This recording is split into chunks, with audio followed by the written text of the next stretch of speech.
Yung tiyan mo. Dito sa may magbasag dito. Matagal na yan? September ko po nararamdaman. Anong gusto mo? Gagawin na po. Talagang ganun talaga. Ito, kung sinong tinatawag siya yung ginamit ako. Frame siya yun. Buwan lang. Hindi ako nakapagalit. Siya. Sino ang tinatawag mo? Siya yun. Siya ang Diyos. At siya. Ngayon na lumabas. Ginamit niya. Ano ka? God, ang kakasakit mo. Ang hawak ng mundo ang Diyos. Ang hawak ang katawan natin. Sabi ng Diyos, pagod na ako. Bawiin ko na ang paningit, ang aking binigay ng katawan niya. Paano pagbabawi niya ako? Kausapin ko sila isa-isa at bawiin ko. Matigas ang ulo niya. Imbes ang katawan niya, banal yan, dapat niya alagaan niya sa huwag nilang gusto siya ang katawan niya. Paano pagbawi? Kausapin ko siya. Alisin ko yung espiritu niya masama. Palitan ko ng mabuti. Ang katawan niya bawiin ko. Hindi ko papatahin. Ang mga espiritu at papalitan mo ang espiritu ng masama, lalong sa buto at ikaw at iba ng espiritu. Anong gampanan ng lalaki at matigas ng ulo? Ito, gamitin mong katawan, gampanan mo ang ginagampanan niya, hindi niya nagampanan. Ikaw, halaga mo yung pamilya niya. Ang katawan niya ay siya, ang espiritu niya. Yan ang pagbabago. Walang patayan ito pag-ibig. Ang usapin kayo.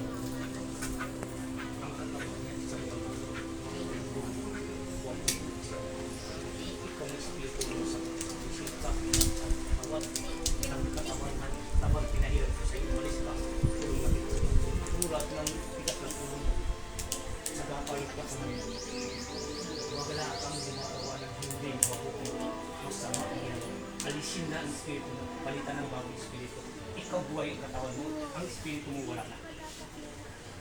Yan ang focus ng Diyos sa bilog sa kanila. Pagdating ng liwanag,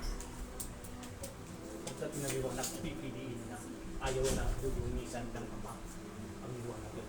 Yan ang liwanag yun. Yan ang pakailan. Yan ang mga patulan, gulungan ng mga sa espiritu. Yung mga kaluluwa ng sama, yung mga pumatay, yung mga hindi magandang ginagawa, at alisin ang espiritu niya, ulong sa bato. Ang espiritu yan at ibang papasok at iba rin ang katawan ikaw, ang espiritu mo iba na ikaw ay nabulungan. Kasi ang kahayan sa Diyos yan, ikaw ang nalaman, ikaw ang makinaalisin dahil wala ka magawa dito sa Diyos. Sabi ng mga gampanan nyo, tungkulan nyo. Gawin niyo para sa akin.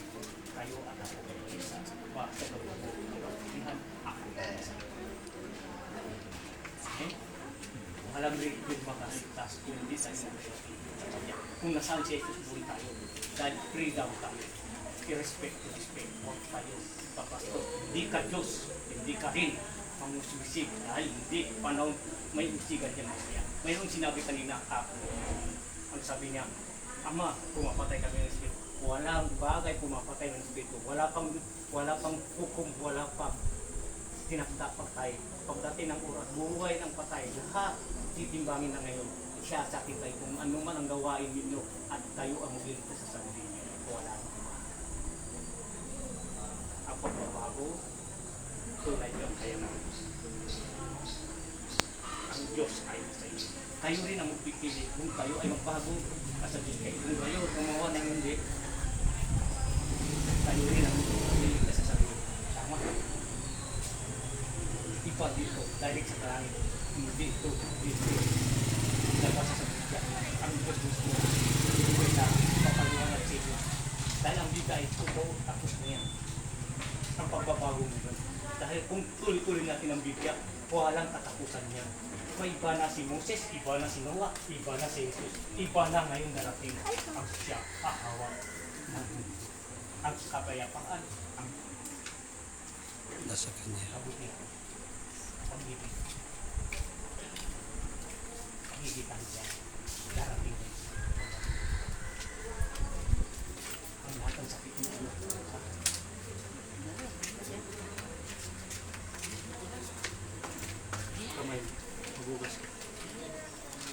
Pahid mo, tugas mo sa mga. Pahid mo ang mga masakit mo. Sige, pangalan ni Jesus. At lahat man ang mga karamdaman mo, mawawala ng tiwala. Sayang ang huwag mo sayang. Panin mo sa likod mo. Ayun. Mabasa po kayo. Ano pang masakit sa'yo? Alisin mo sa lamin. Itong tubig ito banal ito. Mabasa po kayo. Mabasa po yan. Sige, ito sa mata. Ito. Hanggang muli mo.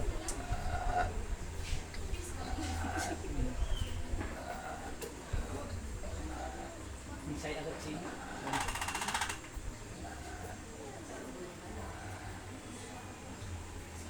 Masay mo sa lupa. May huling bigyan. Amin darating. At ang minisay galit na rin. Kasi kung tutusin, mapagbabago ang kailangan. Wala na iba tayo. Isa na lang karisama natin si Jesus. Si Jesus ang natin. Mamaya may misay sa kanila. Huwag niyo sabihin nandito kayo sa temple ligtas kayo. Sinabi sa kanila. Ang tunay kaligtasan ang pagbabago niyo. Huwag niyo isipin ang temple ko kaligtasan. Ang tunay na kaligtasan kayo. Maglino ang sarili niyo. Magbago kayo. Lago kayo. Ang Diyos ng sarili niyo. Ang temple ito banal. Kailangan kung paplastik-plastik na kayo pumunta dito dahil ang temple ito para sa mga naniniwala. Kung hindi naniniwala, huwag kayo pumunta. Kahit saan templo kung hindi ka pumunta, ay misplace. Wala ang kagalingan mo. Ikaw ang kagalingan. Kung ikaw ay kumapit sa Kanya, ikaw ang paniwala. Ang Diyos ay siya ang tunay at yung pagkas. Tawag. Ang Diyos Ama, sabi niya Ama, si Jesus, kung ito si Yahweh, si Jesus, isa. Hindi nyo alam mo. Dahil katawan tao lang si Jesus para makikilala. Marami naghahanap kung Jesus. Anong pangalan ng Diyos? Ano yung mukha niya? Gumawa siya ng paraan. Pumasok siya sa mundo niya.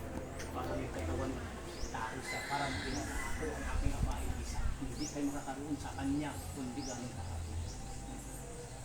Tama. Iisa yun. Gumawa lang ng parang para makilala niya. Ang Diyos amang Yahweh. Si Jesus, iisa mo. Bakit? Sila nagsabi sa akin. Hindi ko binabasa ang Biblia dahil hindi ako marunong bumasa. Ang lahat ng binibiling sa akin, paliwanag mo sa mga tao.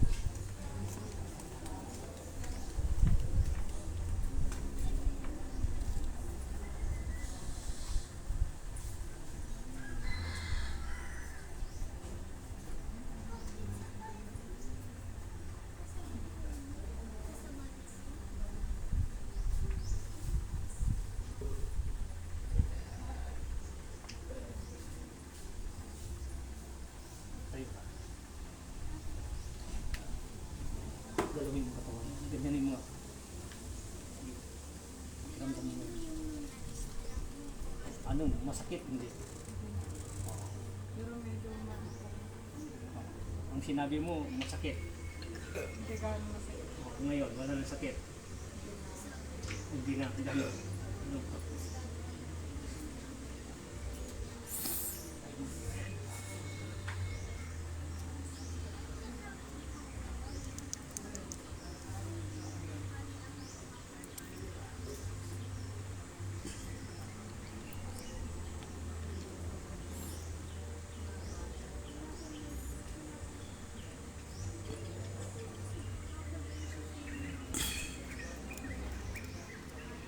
Lubis.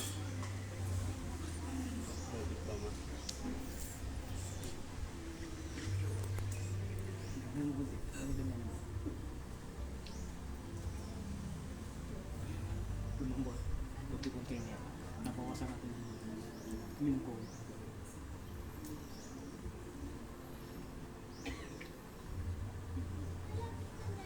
Kasi tinapon mo yung tubig. Sana huwag mo tinapon. Kung ano man ang binigay kong tubig, kahit mabasa ka, importante at dagat. Kaya yung tubig yan, banal yan, galing ko ni Jesus. Ginamit ako ng Diyos. Hindi ako nagpapakalit sa inyo ng Diyos. Dahil ginamit ako. Tama men. Ito, ikaw, ginamit kayo ng Diyos. Hindi tayo napapagaling tao, hindi ang lagi tayo ang katungkulan natin tutupad. Ilan lang mo eh, hindi na yan. Very difficult.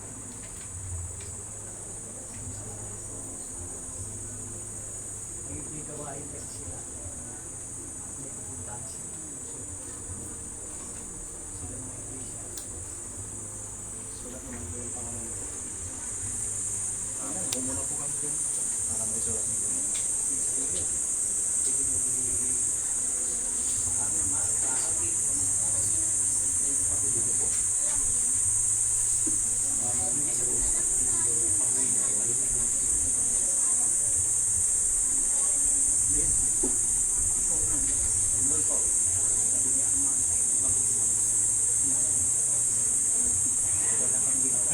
Halimbawa, ano? Halimbawa, ganun, ano? Kausapin ganun yun. Ano? Alisin lang yung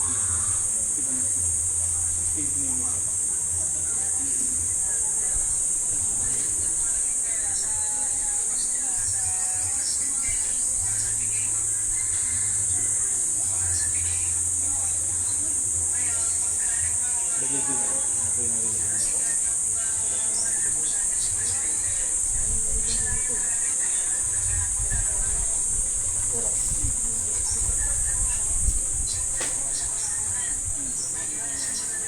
Two 13.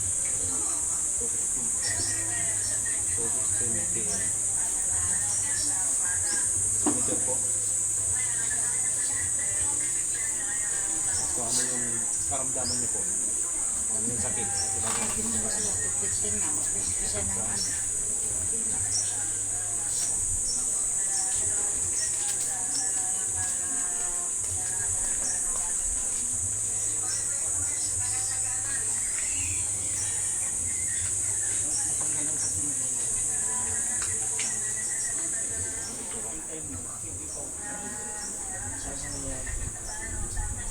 Ayaw kayo